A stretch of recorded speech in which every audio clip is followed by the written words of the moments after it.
मुंबई महानगरपालिका 40 ते 45 वर्ष शिवसेनेकडे आहे आणि ह्या धर्तीवरती त्यांनी दुकानाचा बोर्ड मराठीत करता त्यांना आला नाही आहे. इतक्या वर्षामध्ये मनसेने शाळा घेतली, परप्रांतीय व्यापारी होते, उत्तर भारतीय, गुजराती, मारवाडी सगळे होते, त्यांची मनसेने शाळा घेतली. तेव्हा ह्यांना आठवलं की आम्ही पण शाळा घ्यावी. आमच्या शाखेमध्ये पण मनसेची शाळा झालेली आहे. परप्रांतीयांना आम्ही कसं आहे, जर तुम्ही चुकीचं बोललात, मराठी भाषेचा अपमान केला तर खळखटाक होणार, कानफाडात पडणारच.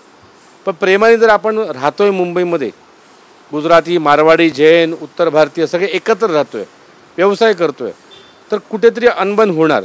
त्याच्यासाठी जर तुम्ही प्रेमाने जर बोललात तर काय वाईट आहे? आम्ही आनंदाने स्वीकार करू तुम्हाला. मराठीचा जर प्रेमाने जर तुम्ही स्वीकार केलात, त्यांना मराठी भाषेचा मान ठेवला तर तुमचं आम्ही स्वागत करू.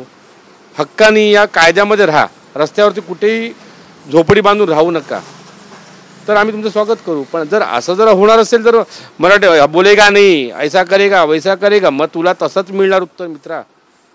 म्हणून आम्ही आदित्य ठाकरेंना सांगूया की त्यांनी 40 ते 45 वर्ष शिवसेनेने राजकारण केलेलं आहे. तर या राजकारणामध्ये तुम्हाला अधिकाराने सुचलं मराठी भाषा शिकवायला? तुम्ही मराठी महानगरपालिकेच्या मराठी शाळा बंद करतायत. ती तुमच्या अखत्यारीत महानगरपालिका आहे, ती तुम्हाला चालवता नाही आली. इतर ज्या शाळांना महानगरपालिकाची जागा देते किंवा त्यांच्यावरती टॅक्स लागतो, काय काय लागतं, त्या शाळांमध्ये मराठी कंपल्सरी तुम्हाला करता नाही आलं. आत्ता झालं आहे, या 2-5 वर्षामध्ये मराठी भाषेला अभिजात दर्जा मोदीजींनी दिलेला आहे. अशा काही गोष्टी ह्या आत्ता 2-5 वर्षात झाल्या. आदित्य ठाकरे, उद्धव ठाकरेजींना माझी विनंती आहे, तुम्ही मराठीचा आग्रह कायम ठेवा.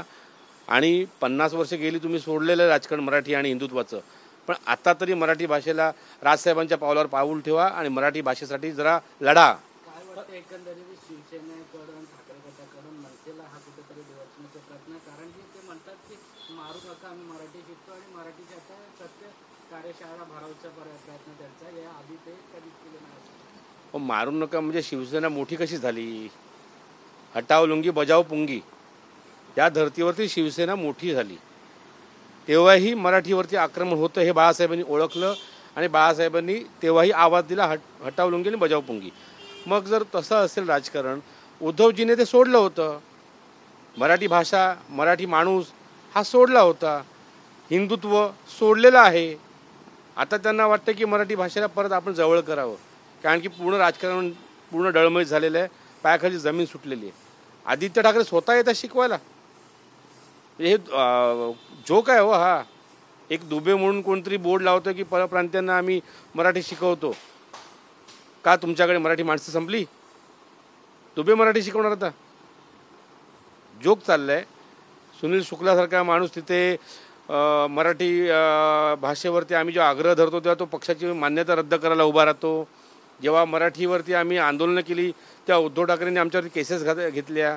मुख्यमंत्री असताना भोंग्याविरोधात आंदोलन केलं तेव्हा उद्धव ठाकरेंनीच केसेस घेतल्या महाराष्ट्र सैनिकांवरती. कुठे तुमचा चाललाय पक्ष आणि तुम्ही कुठे आता आम्हाला सांगताय? मराठी माणसाला कळलं आहे की शिवसेना ही आता काँग्रेसचं एक पिल्लू झालेलं आहे छोटं. त्याच्यामुळे मराठी माणसाला कळलं आहे की तुम्ही आता नका शिकवू आम्हाला मराठी, आम्ही बघू आमचं. पण शाळेच्या माध्यमातून श्रेयवाद सध्या सुरू आहे का? तुम्हाला काय वाटतं, श्रेय घेण्याचा प्रयत्न आहे का? दरवेळी हे झालेलं आहे. जेव्हा जेव्हा राजसाहेब आवाज देतात, मनसे खालती उतरते, महाराष्ट्र खाली उतरतो, तेव्हा तेव्हा हे लोक दाखवतात. परवा आम्ही भगवतीवरती मोर्चा घेतला, हे मोर्चा नाही घेऊ शकले तर कुठे गेले? कमिशनरला पत्र द्यायला गेले. आहे ताकद, घ्या ना मोर्चा. महानगरपालिका तुमची, सत्ता सरकार तुमच्याकडे होतं. मुख्यमंत्री उद्धव ठाकरे असताना ह्याच्या GR पास झाला, ह्या सगळ्या गोष्टी होत आहेत, तेव्हा तुम्ही झोपले होते का? हे श्रेयवादाचं चालूच असतं यांचं नेहमी. स्वतः उतरायचं नाही आहे, उतरायची ताकद राहिली नाही आहे. त्याच्यामुळे असं कोणी केलं की ते आम्हीच करतोय. राजसाहेब ठाकरेंनी केलेल्या कामाचा एक बॅनर दादरमध्ये लावला होता, ज्याच्यामध्ये अनेक उल्लेख केला होता. ते बॅनर सध्या काढण्यात आला आहे, कसं बघतात तुम्ही? काय कसं आहे, बॅनर आता सामान्य जनता, कार्यकर्ते बॅनरबाजी करत असतात. सरकार नंतर प्रशासन महानगरपालिकेचं हे ह्यांच्या हातामध्ये आहे. त्याच्यामुळे ती ताकद दाखवून ते बॅनर काढतायत. पण लोकांना कळतं आहे राजसाहेब खाली उतरत आहेत. तुम्ही बघा, म्हणजे आत्ताही ह्या विधानसभा निवडणुकीमध्ये लोकांचा पूर्ण कौल मनसेच्या बाजूला होता. कुठे आम्हाला आर्थिक पैशाची गणितं करावी लागली नाही. लोक आमच्या बाजूला होती. आता मतं कुठे गेली हा प्रश्न आहे. राजसाहेबांना ऐकतायत, राजसाहेबांच्या गोष्टी मानतायत, त्याच्यानंतर मतांमध्ये परिवर्तन पण होताना दिसतंय. पण ते मतपेटीमध्ये जाताना ती मतं कुठे जातात हा प्रश्न मोठा आहे. याचं उत्तर मिळणं कठीण आहे. कारण की राजसाहेब हे जनसामान्यातले नेते आहेत.